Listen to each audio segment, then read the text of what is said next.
तो दोस्तों, उड़ने की आशा के आज के 13 मई के एपिसोड की शुरुआत होती है सचिन से, जो कि परेश को नशे की हालत में ये कह रहा होता है, बाबा तू, साइली और आजी, तुम तीनों मेरी दुनिया हो। तुम लोगों के लिए अगर मैं इतना नहीं कर सकता तो मेरे जीने का फायदा ही क्या है। इससे अच्छा तो मैं मर ही जाता।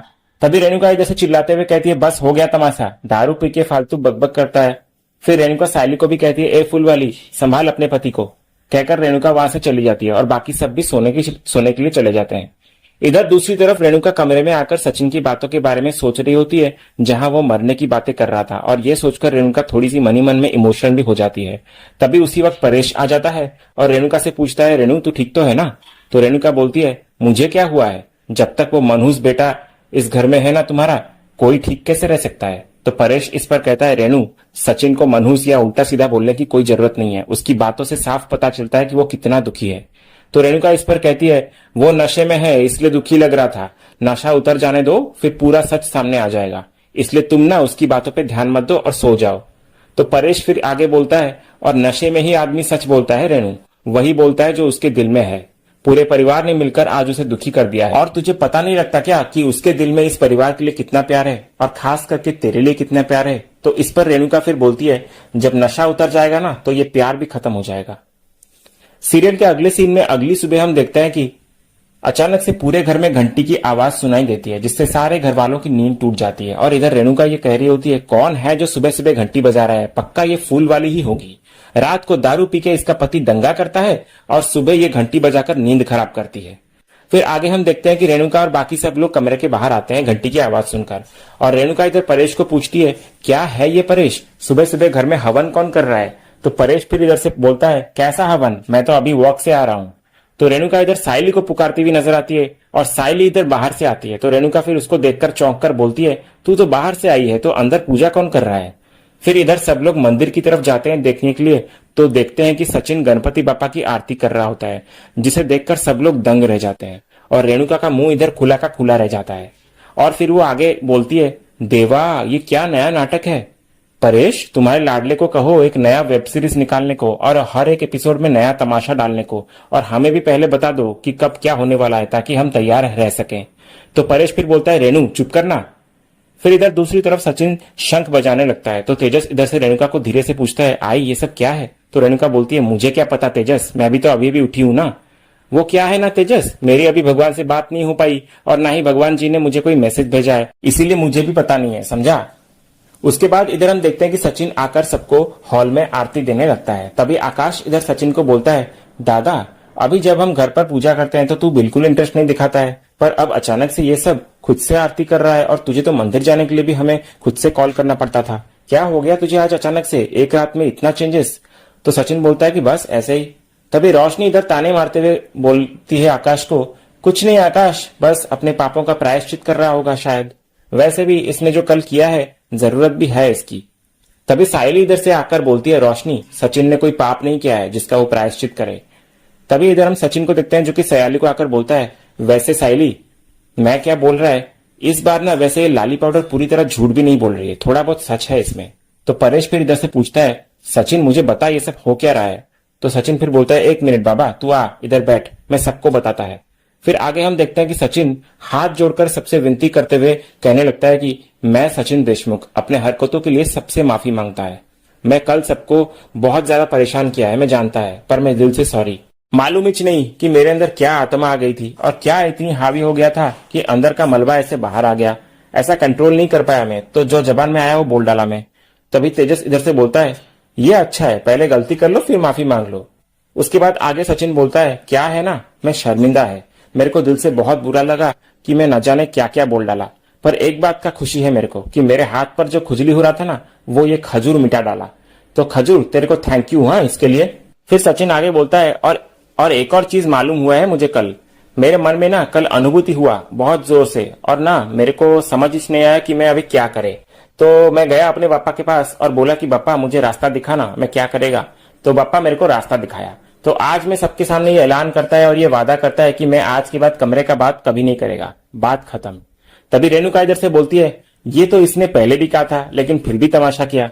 तो सचिन फिर बोलता है, अरे नहीं नहीं बाबा की भाई को, इस बार फाइनल है, कोई बात करने का ही नहीं है, खत्म, मैटर क्लोज। तो रेणुका फिर बोलती है, अच्छी बात है, लेकिन ये सीधा भी तो कह सकता था ना तू। सुबह सुबह घंटी बजा के सबकी नींद खराब करने की क्या जरूरत थी। हर चीज उल्टे तरीके से करता है तू। उसके बाद इधर रेणुका सबको कहती है कि चलो चलो ड्रामा खत्म हो गया, अब जाओ जाओ तैयारी करो, सबको काम पर भी जाना है। तभी रोशनी इधर सचिन को दिखाते हुए कहती है, हो काकू, सबको अपने अपने रूम्स में जाकर काम के लिए रेडी भी तो होना है। तो इस पर सचिन इधर से कहता है, हाँ हाँ जाओ जाओ, सब अपने अपने रूम पर जाओ, मैं कमरे का बात नहीं करेगा। हाँ लेकिन इसका मतलब ये नहीं कि मैं कमरा बनाएगा नहीं। तभी परेश इधर से बोलता है, सचिन तू बोल क्या रहा है। तो सचिन फिर बोलता है, देख बाबा, मैं सीधा सीधा बोल रहा है तेरे को, अभी मैं पापा का आशीर्वाद लिया तो बस तेरा भी आशीर्वाद मांगता है मेरे को, ताकि अपना दिया हुआ कसम पूरा कर सके मैं। तो साइली इधर से बोलती है, कैसी कसम, क्या बोल रहे हो तुम सचिन, साफ साफ बोलो ना। तो सचिन इधर बोलता है, मैं समझाता है ना तेरे को साइली। देख साइली, हम लोग कमरे भी मेरे के लिए लड़ेंगे नहीं, क्योंकि तेरा जो ये पति है ना कोई लोन लेगा और ना किसी की उधारी लेगा, बल्कि अपनी मेहनत की कमाई से ना हम लोग का कमरा बनाएंगे, अपन अपना भविष्य अपने हाथों से सेट करेंगे हम। तभी तेजस ये सुनकर इधर से बोलता है, वाह वाह, नाटक तो ऐसे कर रहा था, मुझे लगा अपनी बाइकों को लेकर अभी के अभी चला जाएगा घर छोड़कर। तभी सचिन इधर परेश को बोलता है, बाबा तू सुना ना, कल कोई तो मेरे पर आरोप विरोप लगा रहा था कि मैं ये घर हड़पना चाहता है, सबको इस घर से निकालना चाहता है, और अब ये बोला ना अपने मुंह से कि इसको मांगता है कि मैं घर से चले जाऊं, तो मेरे को पूछ रहा है कि कब जाएगा मैं। वाह रे वाह मेरी दोगली में ना, तू सच बोल ही देता है अपने मुंह से, मस्त है। उसके बाद सचिन इधर परेश को बोलता है, बाबा तेरे को ना टेंशन लेने का कोई जरूरत नहीं है, अभी देख इस घर में 3 कमरा है, एक तेरा और तेरी बाइकों का, और एक ये आकाश और इसकी अंग्रेजी मेंढक का, और एक ये खजूर और खजूरी। रखने दे इनको कमरा, रोते रहते हैं ना कमरे के लिए कि कमरा मांगता है करके, तो रख ले रे कमरा, नहीं मांगता है मेरे को। तभी रेणुका इधर से बोलती है, चलो अभी तो अकल आई, अच्छा हुआ, कल जाकर ₹1.25 का नारियल चढ़ाऊंगी गणपति बापा के मंदिर में। तो सचिन फिर इधर बोलता है, अरे तू अकल की बात कर रही है, अकल तो पहले ही है मेरे में, और दिमाग तो पहले से ही काम कर रहा है, पर क्या है ना, तुम लोगों की तरह अंधा नहीं है मैं, अपने बाबा को तकलीफ में नहीं देख सकता मैं। बाबा को अगर किसी बात से तकलीफ होएगा ना, मेरे लिए तो वो बात उधर ही खत्म है। तो सुन लो रे सब लोग कान खोलकर, आज के बाद इस घर में ना कमरे में मेरे का चूस चपेट खत्म। फिर सचिन आगे इधर परेश को बोलता है, बाबा मैं धीरे धीरे जब भी जैसे भी पैसा कमाएगा अपना कमरा बना लेगा। तभी तेजस इधर से बोलने लगता है, वैसे तुम दोनों ना कमाल के हो, हमेशा शपथ शपथ खेलते रहते हो। पहले तेरी बाइकों ने शपथ ली थी कि तू वो गहने वापस लेकर आएगा, और अब तू शपथ ले रहा है कि तू कमरा बनवा देगा करके। तभी रोशनी भी इधर से तेजस को कहती है, तेजस ऐसा मत बोलो, सचिन ने मंगलसूत्र खरीदा है और वो रिंग भी तो ली थी, वैसे अभी तक तो वो शपथ पूरी नहीं हुई है और तुम नहीं ले रहे हो, थोड़ा आराम से सचिन, पहले वो तो कंप्लीट कर लो फिर डिसाइड करना। तभी सचिन इधर से बोलता है, इधर कोई मंत्री वंत्री नहीं है मैं जो शपथ लेगा, मैं इधर वादा कर रहा है कि अपना कमरा मैं खुद बनाएगा, तो फर्क है इसमें। तो रोशनी फिर बोलती है, ओ मुझे लगा कि शपथ ले रहे हो, पर ठीक है। फिर रोशनी बोलती है, बेचारी साइली तुम्हारे वादों के भरोसे ही बैठी रहेगी। तभी हम साइली को देखते हैं, इधर आगे आकर रोशनी को कहती है, रोशनी ये तुम क्या कह रही हो, सचिन अगर चाहे ना तो वो कुछ भी हासिल कर सकता है, बात तो ऐसे कर रही हो जैसे सचिन कुछ कर ही नहीं सकता। तो रोशनी फिर इधर से बोलती है, सयाली मैं वही कह रही हूँ जो प्रैक्टिकली पॉसिबल है, जो ज्वेलरी है वही बनने में 3-4 साल लग जाएंगे, उसके बाद फिर तुम रूम कब बनाओगे। तभी रेणुका इधर रोशनी को बोलती है, जाने देना रोशनी, ये गरजने वाले बादल हैं, बरसने वाले नहीं है, इनको लगता है कि ये किसी फिल्म के हीरो हीरोइन है, बटन दबाते ही गाना चालू हो जाएगा और ये अमीर हो जाएंगे। तो साइली इस पर कहती है, काकू अगर मन में जज्बा और हाथों में मेहनत हो ना तो कोई भी इंसान किसी भी ऊंचाई को छू सकता है। तभी रोशनी इधर साइली को बोलती है, साइली अंगारों पर चलने की बातें करना और सच में चलना दोनों में बहुत अंतर है, और रूम बनाना कोई माला बनाने जितना आसान काम नहीं है, तो क्यों बिना मतलब शपथ वपथ लेना है तुमको। तो साइली फिर बोलती है, तुम्हें ये शपथ लगे या कुछ भी लगे, पर सचिन ने वादा किया है कि वो एक कमरा बनाएगा, वो भी बिना किसी की मदद के और बिना किसी के लोन के, तुम बस रुको और देखो। तो रोशनी बोलती है कि ओके देखते हैं। फिर आगे हम देखते हैं कि साइली अपने हाथों पे हाथ रखकर कहती है कि जैसे तुमने कहा अब ये शपथ है। तो इधर से ये सचिन देखकर मन में बोलता है, बहती गंगा में काय को हाथ धो लेती है साइली, एक प्रॉब्लम को खत्म करने का सोचा था मैं, पर ये तो नवी चुनौती लेकर बैठ गई है। तभी हम इधर परेश को देखते हैं जो कि साइली को बोलता है, बड़ा साइली सचिन अकेले ये सब कैसे कर सकता है, मैं कुछ कोशिश करता हूं ना उसकी मदद करने की। तो साइली इस पर कहती है, क्यों काका आपको भरोसा नहीं है अपने बेटे पर। तो परेश बोलता है, हाँ है ना, पूरा भरोसा है, और बात भरोसे की नहीं है बेटा, बल्कि मैं बस ये चाहता हूं कि सचिन अकेला क्यों परेशान हो। तो साइली फिर बोलती है, काका इसमें परेशानी कैसी, अगर सचिन ने निश्चय कर लिया है तो ऐसा कुछ भी नहीं है जो वो कर नहीं सकता, तो किसी और को इस कमरे को बनाने में 1 रुपए भी खर्च करने की जरूरत नहीं है। सचिन ने कहा है ना वो सब अकेला कर लेगा, तो वो सब कुछ संभाल लेगा। और काका सचिन इसमें अकेला नहीं है, मैं हूं ना उसके साथ देने के लिए, इसलिए मैं हमेशा उसका साथ दूंगी, वो और मैं हम एक ही तो है ना। फिर साइली आगे बोलती है, और काका सचिन जो भी कोई पैसा कमाएगा वो हम कमरा बनवाने में लगाएंगे और जो पैसा मैं कमाऊंगी उसे हम घर खर्च में इस्तेमाल करेंगे। और सचिन को दोनों चीजों की एक साथ चिंता करने की जरूरत नहीं है। इस तरह से हमारी मेहनत से हम कमरा भी बनवा लेंगे और घर खर्च भी निकाल लेंगे। सचिन ने मेरी इज्जत की परवाह की है बाबा, तो मुझे भी उसकी बात का मान रखने के लिए उसका साथ देना होगा हमेशा के लिए। फिर साहिली आगे रोशनी की तरफ देखकर बोलती है, सचिन अकेला नहीं है और ना ही कभी अकेला होगा। तभी इधर हम तेजस को देखते हैं जो कि परेश को कहता है, बाबा अब जब इसकी बाइकों ने ये डिसाइड कर ही लिया है कि ये कमरा तो वो खुद ही बनाएंगे, तो हमें जो मंथली आपको पैसे देने होते हैं वो अभी भी देने पड़ेंगे क्या? तभी आकाश इधर से तेजस को बोलता है, एक सेकंड दादा, यहाँ बात ना कमरे की हो रही है, वो हमें नहीं देने पड़ेंगे, लेकिन बाकी जो खर्चे हैं वो सबको देना पड़ेगा मंथली का, समझा तू? तभी सचिन इधर आकाश को बोलता है, अरे आकाश, इस खजूर का क्या है, मुफ्त का चंदन घिस मेरे नंदन, वही तो है ये पूरी जिंदगी में, तो मैं ऐसे ही जिसका नाम फुकटिया थोड़ी ना रखा है। तो तेजस फिर बोलता है, अरे मैं तो इसलिए कह रहा था क्योंकि बाबा को पैसों की जरूरत क्या है, उन्हें तो पेंशन से पैसे आते हैं ना। तो इस पर सचिन गुस्सा होते हुए कहता है, ए क्या बोला रे तू, बाबा के पेंशन को पहले ही तू खा चुका है, अभी जो महीने में आता है उस पर भी तेरी नजर है? अच्छा है, अक्खा जिंदगी बाबा मेहनत करे, परेशान हो, और अभी इस उम्र में तेरे को अलग से परेशान देने का है उनको। तभी रोशनी इधर से बोलती है, सचिन तुम स्ट्रेस मत लो, हम पैसे दिए बिना नहीं रहेंगे, ओके? उसके बाद ये कहकर रोशनी चली जाती है। इधर हम फिर रेणुका को देखते हैं जो कि परेश को कहती है, वाह परेश, तुम्हारी लाडली बहू तो सुपरस्टार बहू कंपटीशन से बाहर ही आने को तैयार नहीं है, चैलेंज पे चैलेंज लिए जा रही है, अब तो कमरा बनाने का भी चैलेंज ले लिया है। तो मैं भी देखती हूँ टैक्सी चलाने वाला और फूल माला बनाने वाली अपने बलबूते पर कमरा कैसे बनाते हैं, कहकर रेणुका वहां से चली जाती है। तभी इधर हम रिया को देखते हैं जो कि साइली के पास आकर कहती है, वही आई डोंट नो कि कमरा कंस्ट्रक्ट हो पाएगा कि नहीं, पर वही आपका कॉन्फिडेंस देखकर मुझे बहुत अच्छा लगा, ऑल द बेस्ट, कहकर रिया भी वहां से चली जाती है। आगे फिर हम इधर परेश को देखते हैं जो कि साइली को ये कहता है, साइली बेटा, तुझे ऐसा नहीं लगता कि तूने ये सारी बातें जल्दबाजी में कर ली है? तो इस पर साइली बोलती है, काका हमें आत्मनिर्भर होना बहुत जरूरी है, हर किसी के सामने हाथ फैलाकर मदद मांगना, ऐसी जिंदगी जीने का क्या फायदा? सचिन कमरा बनाएगा, मुझे इस पर पूरा भरोसा है।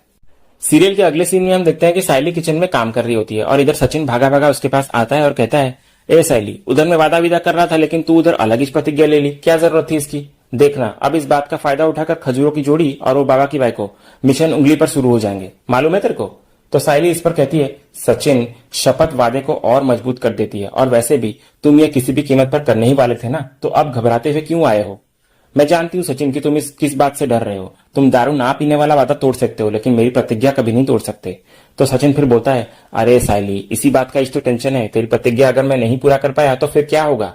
तो साइली फिर बोलती है, ऐसा कुछ नहीं होगा, मुझे पूरा यकीन है कि तुम अपना वादा पूरा करोगे, और वैसे भी तुम ये सब काका के लिए ही तो कर रहे हो ना। तो सचिन फिर बोलता है, तेरी बात तो सही है, लेकिन तूने ये जो प्रतिज्ञा ली है ना, इसके लिए हमें कमरा जल्दी से बनाना पड़ेगा, पर पैसा किधर से आएगा? और फिर ये लोग को मुंह तोड़ जवाब देने के लिए फटाफट कमरा भी तो बनाना है ना हमको। तो मेरे को ना कोई तानेबाजी मांगता ही नहीं है, वरना वो ताने की तीर ना सब तेरे ऊपर ही आने वाले हैं, बता रहा है मैं। तो साइली फिर इधर बोलती है, सचिन मेरे पास ना एक आइडिया है, हम एक और गाड़ी खरीद लेते हैं, फिर हमारी 2 गाड़ियां हो जाएंगी, और जो दूसरी गाड़ी होगी वो हम किसी अच्छे ड्राइवर को भाड़े पे दे देंगे, जिससे हमें और पैसे भी मिलेंगे और हम बहुत सारा पैसा जोड़कर कमरा भी बना पाएंगे। तो सचिन ये सुनकर बोलता है, साइली गाड़ी लेना कोई हलवा है क्या? पैसा लगता है उसका, एक गाड़ी का किस्त भर रहा है ना मैं, तो रोज 1 किलो पसीना बहता है मेरा, तभी किस्त दे पाता है मैं।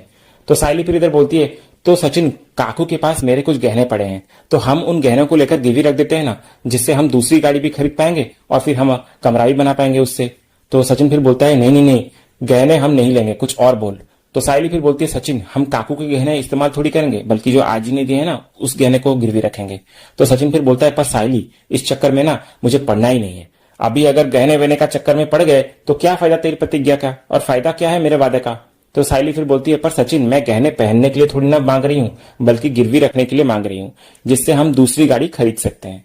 तो सचिन फिर ये बोलता है, तेरी बात तो सही है, पर क्या तेरे को मालूम है जब तू बाबा की बाइकों के पास ये बात लेकर जाएगी वो तेरा कितना बेइज्जती करेगी? तो फालतू का तमाशा मुझे मांगता ही नहीं है। तो साइली फिर बोलती है, पर सचिन हम कमरा कैसे बना पाएंगे, ये तो बोलो। तो सचिन फिर बोलता है, कुछ आइडिया सोचता है मैं, लेकिन गहने नहीं मांगेंगे बोल रहे हैं मैं, कहकर सचिन फिर चला जाता है। अगले सीन में हम शोरूम का सीन देखते हैं जहां रोशनी को तेजस पर बहुत गर्व होता है, जो अपना खुद का बिजनेस खड़ा कर रहा होता है। फिर आगे हम देखते हैं कि तेजस को एक ठेकेदार का कॉल आता है जो उनकी दुकान से कुछ महंगे प्रोडक्ट्स खरीदना चाहता है। तो तेजस उस ऑफर्स को पाकर बेहद उत्साहित सा हो जाता है। सीरियल में आगे हम देखते हैं कि सचिन घर के बाहर खड़े होकर साइली को कॉल करता है और बोलता है कि बाहर आ जाए। फिर जैसे ही साइली इधर बाहर आती है वो देखती है कि सचिन गाने पे डांस कर रहा होता है। तो साइली आकर सचिन को पीछे से अचानक हाथ मार के बुलाती है, जिससे सचिन अचानक से चौंक जाता है और बोलता है, तेरे को इतना दिल से बाहर बुलाया मैंने तो अभी तू दिल का दौरा दे दी थी, मालूम है तेरे को। तो साइली फिर बोलती है, तुम ना एक नंबर के ड्रामा किंग हो, और पहले मुझे ये बताओ कि तुम अंदर क्यों नहीं आ रहे थे। तो सचिन बोलता है, ड्रामा किंग नहीं है मैं, बल्कि टैक्सी किंग है। फिर सचिन इधर बोलता है, चल गाड़ी के पास। तो साइली फिर बोलती है, पर वहां है क्या। तो सचिन फिर बोलता है, वहां ना ऐसा कुछ है जो मैं तेरे लिए लाया है। तो साइली ये सुनकर खुश हो जाती है और बोलती है कि मुझे पता ही था, जब भी तुम घर पर लेट आते हो ना तब तुम मेरे लिए फूल या कोई मिठाई लेकर आते हो, इसलिए मुझे पता है कि तुम कुछ लाए हो मेरे लिए। तो सचिन फिर बोलता है, पर आज कुछ ऐसा नहीं लाया मैं। और तेरे को याद है साइली कि मैं बोला था ना कि मैं इधर नवा कमरा घर में बनाएगा, तो अभी कमरा बनवाने के लिए अपने को नींद तो जमानी पड़ेगी ना। फिर आगे हम देखते हैं कि सचिन साइली को कार के पास ले जाता है और बोलता है, डिक्की में धमाका, अब सचिया दिखाएगा तमाशा। कहकर जब वो गाड़ी की डिक्की खोलता है तो उसमें कुछ ईंटें रखे हुए होते हैं। तो साइली ये देखकर पूछती है, ये सब क्या है सचिन।